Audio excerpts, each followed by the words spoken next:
Guys, আজ আমাদের বাড়ির আম গাছ থেকে আম পাড়ানো হচ্ছে। আগেও পাড়ানো হয়েছিল, আগে একদিন আপনাদের সাথে আমটা শেয়ার করেছিলাম। আজকে দেখুন পাড়াচ্ছে, সেই মুহূর্তটা একটু ভাবলাম ভাগ করে নিই আপনাদের সাথে। দেখুন গোলাপ খাস আম হয় গাছটায়, কি সুন্দর পদ্ধতিতে এরা ইয়ে করছে। ওখানে একটা ব্যাগ ঝুলিয়ে রেখেছে, তার মধ্যে ভরছে।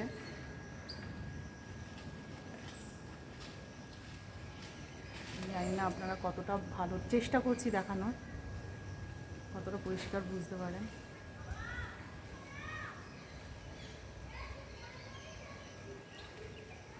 কিছুক্ষণ পরেই আপনি টুডেজ লাঞ্চ নিয়ে আসছি আপনাদের কাছে।